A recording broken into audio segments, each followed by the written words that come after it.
जहां युद्ध में हथियारों की सप्लाई और धमकियों के दौर का जिक्र है, तो वहीं अब युद्ध के साइड इफेक्ट पर भी चर्चा होने लगी है। ब्रिटिश मीडिया पर एक एक्सपर्ट ने दावा किया है कि पुतिन के यूक्रेन पर एक्शन की वजह से कई ऐसे मुल्क नाराज हैं जो युद्ध से पहले मॉस्को के दोस्त हुआ करते थे। एक्सपर्ट्स का दावा यह भी है कि पुतिन नया सोवियत संघ बनाने की कोशिश में है, लेकिन उनका प्रोजेक्ट अखंड रूस फेल हो चुका है।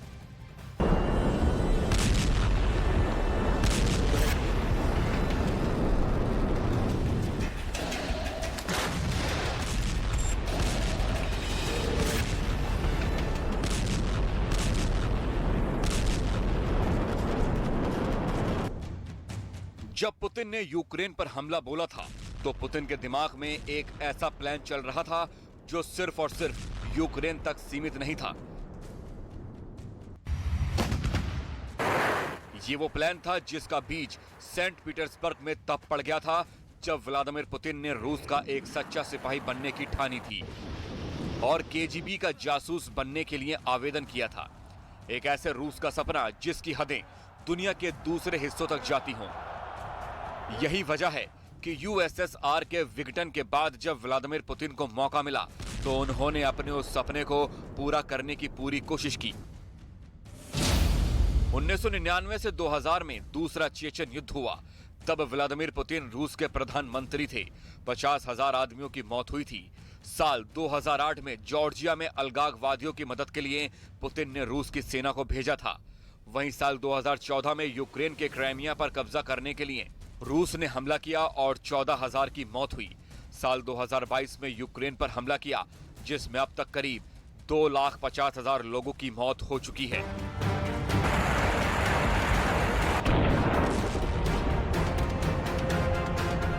पुतिन ने जो जॉर्जिया में किया, पुतिन ने जो क्राइमिया में किया, उसे यूक्रेन में दोहराने की कोशिश की।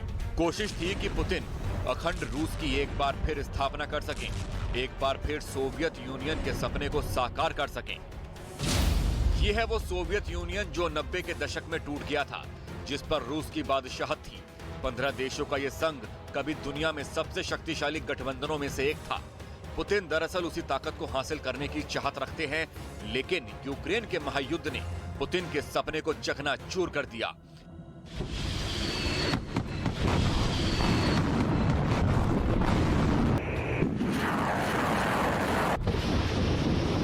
जब से ये जंग शुरू हुई है, पूर्व के सोवियत संघ में शामिल मुल्कों में अधिकतर को या तो रूस से डर सताने लगा है, या फिर पुतिन के इस एक्शन से रूस से नाराज हो गए हैं और मॉस्को से दूरी बनाने लगे हैं। जानकारों का मानना है कि पुतिन के इरादों और यूक्रेन में युद्ध छिड़ने की वजह से मोल्दोवा ने रूस से किनारा कर लिया। मोल्दोवा नेटो में जाने का मन बना रहा है। कजाकिस्तान ने रूस से मुंह मोड़ लिया है। अजरबैजान भी रूस के साथ नहीं खड़ा है। बेलारूस ने लुहांस्क और डोनेट्स्क को मान्यता नहीं दी। 2 गुट बन गए हैं और एक गुट ऐसा है जो पुतिन का तख्ता पलट करने की कोशिश में लगा है। महायुद्ध के मैदान में रूस के सामने यूक्रेन भले ही कमजोर हो, लेकिन नेटो का समर्थन उसे मजबूती दे रहा है लगातार। और आइए अब आपको दिखाते हैं कि इस जंग में यूक्रेन के रहनुमा बने देशों ने कितनी मदद यूक्रेन को भेजी है। और लगातार एक के बाद एक मदद मिलती रही। अगर अमेरिका की बात करें तो 2,40,000 करोड़ रुपए की मदद अमेरिका की ओर से सीधे सीधे यूक्रेन को मिली। इसके अलावा ब्रिटेन भी एक बड़ा मददगार यूक्रेन का बना। अब तक इस युद्ध में 23,000 करोड़ रुपए की मदद ब्रिटेन की तरफ से यूक्रेन को मिली है। वहीं अगर जर्मनी की बात कर लें तो जर्मनी 16.5 करोड़ रुपए की मदद यूक्रेन को अभी तक दे चुका है।